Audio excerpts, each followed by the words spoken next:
Ryan, in the immortal words of Gordon Gekko, greed is good. Oh, yeah? Yeah, Well, then it's a good thing then that we are looking at Greed Corp. apparently. And even better that we're joined by Nikki Coppens, who is the game designer from W Games. How are you doing, sir?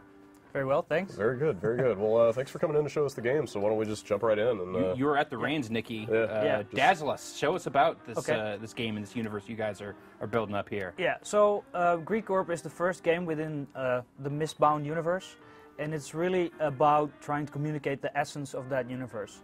So there are 4 factions battling it out over the remaining resources, the remaining land, and they are trying to get those resources, fighting against each other. I'll just start up a match real quick over here. So we got 4 factions. Okay. This is the Empire. Empire is kind of the militaristic faction. Yeah. You have the Cartel, which tries to really monopolize the resources. You have Criminal elements. sorry. Little criminal elements? Well, not really. Everybody's after the resources, but they're really good at it. You know, they're not really bad guys in the Okay. game. They're just they're trying to survive, all trying to get by. Okay. So you have these pirates, and they are trying to effectively trade weapons and resources between the Cartel and the Empire. And you have the Freemen, who are kind of a separate faction, trying to just get by. But in order to survive, they need to get part of the war. So no ethical judgments here then. It's everyone. Greed is the name of the game. Everyone's trying to go at this the same way. Yeah, that's about right. Yeah. So, well, we got a lot of compliments about this game room because you can set up a match with any combination of local players, online players, and AI players. Oh, cool. So I'll just select my faction over here, and I can add a skilled player, for example, and just select his faction. But of course, I can add another player, a local player, or reserve an online slot, public or private. So.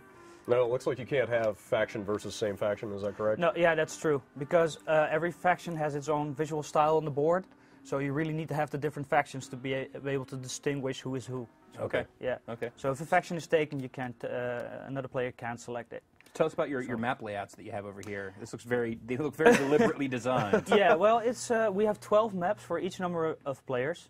So these are the 12 two-player maps, and if I add another player, you can see that there are 12 totally different three-player sure. maps. And that's because a map or the game really changes depending on with how many players you play. Certainly. If you play a two-player map, it's a very head-to-head competition. If you play with 3 or 4 players, it's more of a political game. What shapes for these maps were vetoed? Were there anything like vulgar that you said no, we can't put that in there? Well, of course, when we had the level editor up, well, the in-house level editor, people started to joke around with that, and I got to see some pretty weird writings and stuff. Sure. So I filtered I'm those gonna guess like an Autobot, like Transformers symbol. I bet someone made one of those. No, I don't think so. It's more. No. It was more filthy, right? Yeah. Okay. Just to be clear. Great. Yeah, things that you would not be able to put in the It game. looks like a molecule down in the lower left there. So you go for Yeah. this is, I'm sorry to stop you up here, but go for an E rating in the U.S. or Yeah, what's your goal here? Yeah, it's an E rating. Okay. Yeah. Excellent. So, Let's see it. yeah, I'll just remove this player and start a 2-player game. Mm-hmm. I'll just take this map over here. Oh, that's disgusting. Oh, we'll just pick any No, map you no, like. that would be. I will leave it to you. Okay. So, okay. That or the not Triforce. So hex grid. Yeah. So you got these tiles, and they have a certain height, and that is a really important factor in the game. The AI is already playing. So you can see the cursor in the center, and it shows you how high the tiles are. So in this case, this tile is 4 layers high. Okay. This one's 2 layers high. And that really matters within the game. You'll see it in a bit when we are starting to place harvesters and stuff. So over here are my walkers. Those are the units you can use to conquer your tiles. So I'll just move these up here. Maybe them as well. So you've got movement distance for units. Does the height also figure into that? No, not really. Okay. No, you can just move to any tile that's directly next to you. Okay. At first, but later on you can buy stuff that enables you to travel further. Sure. So I'll just put an armory up here, which I can use to build additional walkers and carriers. Okay. And carriers I will buy later on, but those are the special weapons that you can use to transfer your walker over greater distances. What are the rules for where you can place base units and stuff? Is it just in your little 3 there? If it's yours, if it's your color, Okay. then you can build on it. So Okay. he has these 5 tiles, now 6. Okay. So he can build on that whatever he wants. Let's see what he does. He builds a harvester over there, so you can see what that's going to do the next turn. What are they harvesting exactly? They're harvesting, well, we just call them resources in general. Okay. We also name the money just credits to keep it really simple. I like it. Nice. Nothing, it's simple. So we don't have to, resources and credits. You know what that means. So Yeah. Zenny. I have to come up with some euphemism for what that is. Yeah. That's coal and... I'll just place the harvester here for myself because I really am going to need those credits.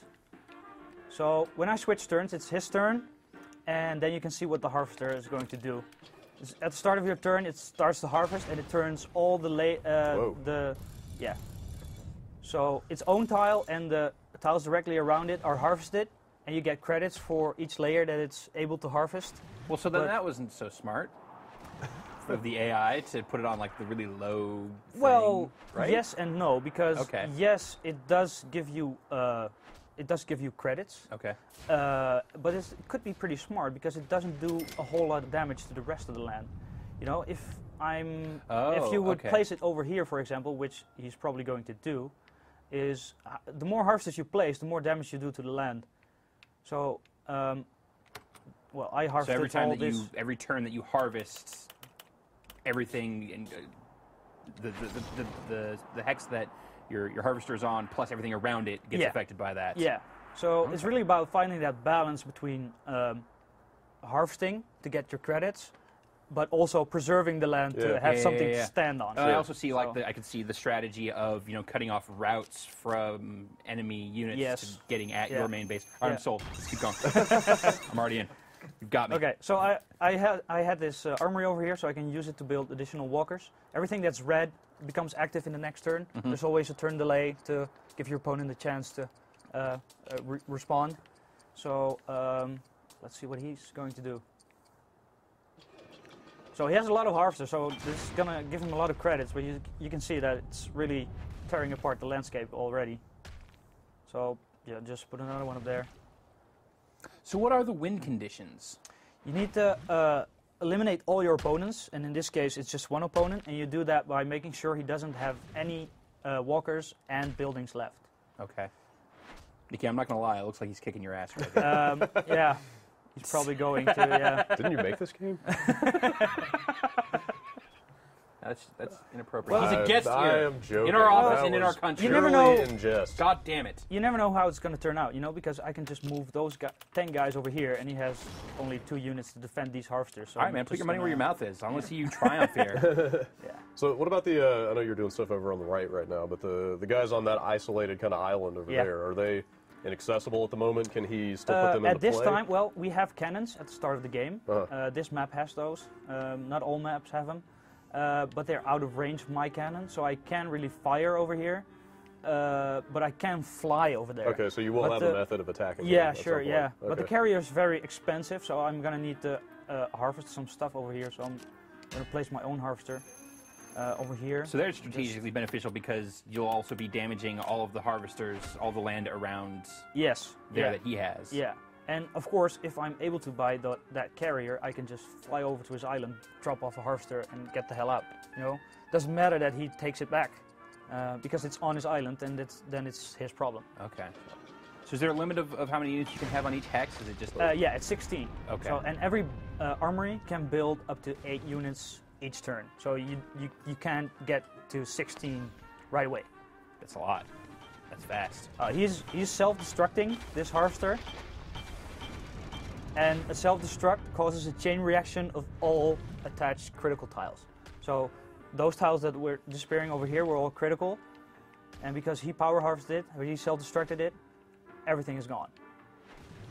So you can really use that as a weapon. If someone's trying to cross the critical area, Shut him down. and tiles start to connect, you can just do the self-destruct option and try to prevent him from coming over to you. I love a game with a good cash register sound. Yeah. I've been playing enough Fallout 3 lately. Just hearing that cash register, it's, always brings it back to Fallout 3 for you. Yeah. I know. Okay, I'm sorry. here I have a pretty interesting situation because I can only move these guys one tile, which is not far away enough from the harvester.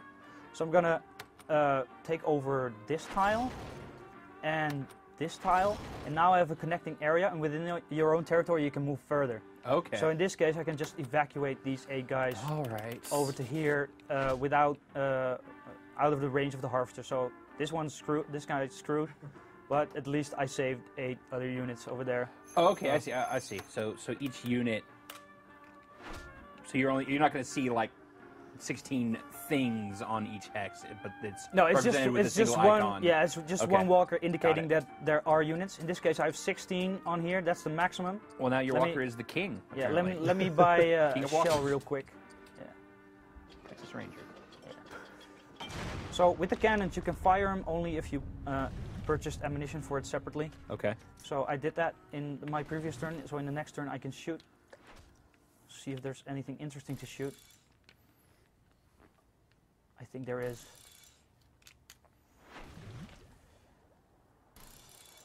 Yeah. Okay, so this one's going down. Oh no! He did his job well. It does seem like a lot of unit sacrifice is built into this game. It seems Could like be, yeah. Sometimes it's better to sacrifice your units and maybe do a self-destruct of your harvester, or yeah, if the damage to your opponent is bigger than to yourself, then maybe it's a good option. So over here, these harvesters are going to harvest in the next turn, and I can fire at this tile to destroy 5 walkers, but also to lower that tile. So if I lower this tile, it's the same height as the harvesters, so that means it's also destroyed in the next turn. So this entire area goes because of its own harvesting. Oh, nice. So the harvesting happens automatically? Yeah, it's the start of your turn. Okay. So let me split those guys up.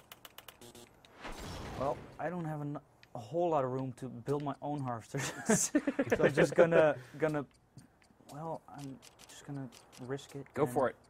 All you can do. I can't move away if I build it here. Go for the gusto. I can't. Yeah, we'll see. So now I made sure that his armory is also destroyed because it's on a critical tile that gets harvested. Yeah. And I made it critical. So, he purchased a shell, so he's gonna shoot at. Too bad. Yeah. Well, now I have this island over here. All right, Nikki, you're down to it. You're on the ropes. It doesn't look like you're being able to pull out of this. Well, I'm gonna build that carrier right now. Oh, you got that? Oh. Yeah, it's over here. It's 50 credits, so it's pretty expensive. I spoke too soon. My apologies. Let me build some walkers as well. So, okay, let's see. He doesn't have a carrier. Okay. Let's see what he does. This is kind of invoking my fear of heights. But there's nothing down there. Exactly. It's just mist. It's not the fall. It's landing. Yeah. Okay. That's the problem. Sure. Are there any options for rotating the camera, zooming in, that kind of thing? No, not really. It's kind of a fixed perspective. Yeah, we spent quite some time on determining the position of all your buildings on the tile to give you the best perspective, the best information. So, okay, my carrier has become active, so I'm looking for a good target. This could be a good target, but if I fly over here, I'm outnumbered. But I could do the harvester attack that I mentioned, so yeah. I'll just show you. Okay. So I can fly him over here. Comes the carrier. Yeah. I'm just flying one guy, just to kick him off. And then it's mine, I don't have anything on it, but I'll just put a harvester on there. And he'll take it back in the next turn, but this island's going down. You'll do some damage. Yeah. Excellent. Yeah. That's enough. Just devious. I like it. Build some defenses. Gotta play mean. Play to win. Let's see what the AI is thinking.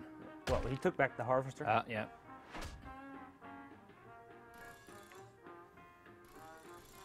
Building more units. I should buy another shell so I could fire those if you hit a critical tile with a shell, it also destroys all the critical tiles attached. So if I now buy this shell and I fire it at one of these tiles, it'll go down as well. Okay, a lot of chain reactions in this. Yeah, so I'm just gonna defend this island really well. Some more. Yeah, that's about right. So here you can see the result of my harvester. Ah, yes. Nice. He's not going to do anything with it. So, and fire here, like I said. Knock both those down. Yeah.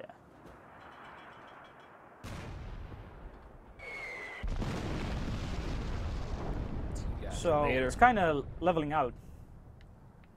Right? You thought I was gonna lose. I can still lose, but it's turned around a bit. You've got, you're even. It's about neck and neck, yeah. Goodness. Yeah. So it's on one hand it's good to create islands because it takes a lot of money to kick you off the island. Sure. But on the other hand, this island is not very very easy to defend. You know, if you level up to 16, he has a carrier, he has 16, he's taking the island. So sometimes it's better to just put a harvester on there, make sure he doesn't get it, and focus on another area. Getting some resources out of it. Yeah. So I'm just gonna save up for that carrier. He's probably going to do the same. Sometimes the best move is to do nothing. Well, or he's gonna shoot you. Yeah, he's gonna build more cannons. So. Yeah, also, sometimes the best move is to build a cannon. Yeah, but not if it's out of range. So I can see the range. Well, he can't hit anything, so he should have gone for carriers.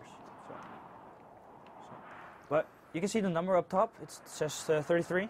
It started out at 10, and the less tiles there are on the map, the higher that number becomes. So it's a really matter of trying to gain that early advantage and using the available resources to get the most amount of money out of that until everybody gets the same amount of money. Does the differences between the faction extend beyond just like the look of them? No, you should really look at it like a board game. Everybody has the same options, but it's really about figuring out what's the best strategy. The best use of the options. Yeah. Sure. I definitely, when I first saw the hex, I thought Catan, obviously. Yeah, we heard that before. Sure. Yeah.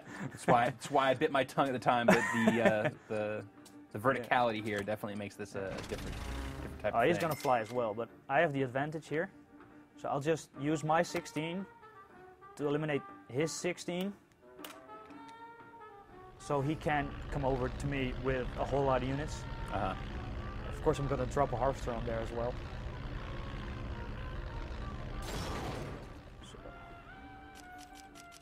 So the most amount of units he can fly with now is 2. So I'm just going to, let's make sure he doesn't take the cannon. And build some over here. So yeah, that's okay. He's not going anywhere. It seems like you've got him now. I hope so. He can still self-destruct the harvester in the next turn. That means that this tile will probably end up being critical without a harvester on it. So I'll just have to take out this tile. But I do have to make sure he doesn't build up a whole army over there. So I'll just, prepare another attack. Put everything on there. 16 guys ready. Let's see what he does. Oh, you bought another carrier. Oh, he's coming over to me. Uh-oh. The game is afoot. Yeah, well, he's probably going to build the harvester. But I think I can eliminate him before that harvester becomes a real problem. And I do have this island over here, which is pretty safe. Yeah. So I think I have him. Let's see. Yeah, let's take back that one. So I at least get the money out of it. And then evacuate those guys. Take over his cannon. Well, no, I'm taking the tile next to it. He's probably gonna go out with a bang and self-destruct his harvester, eliminating himself and me, of course, on this island. But then I win. So let's see. He can fly with 1, so not make any mistakes and leave this island unguarded.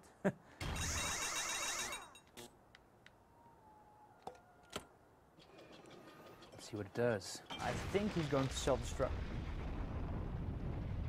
Oh, no. He's leaving it up to me to finish it. So, in this, yeah, this is his last tile, his last building, his last unit. So I'll just take this. Hey! I win. Bravo, sir. Victory is yours. Yes. Also, apparently, it's the Kentucky Derby. Fantastic. Well, Nikki, it's looking awesome. Thank you so much for coming through and giving us a look at Greed Corp. We're obviously looking at the Xbox Live Arcade version.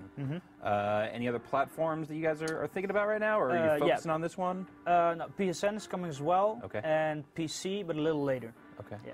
But trying to do, like, around the same time for the PSN and yeah, PSN and XBLA versions. is going to be around the same time. Okay. And PC is going to be a little later. Any time frames, ballparks for that stuff? Within the next 2 months. Should Fantastic. be ready. Obviously, you know, you're kind of at the mercy of a Microsoft or a Sony at a certain point. Exactly. But, yeah. Well, again, thank you guys so much for coming through and thanks giving for us a having look at your us. game. Absolutely. Thanks. Yeah.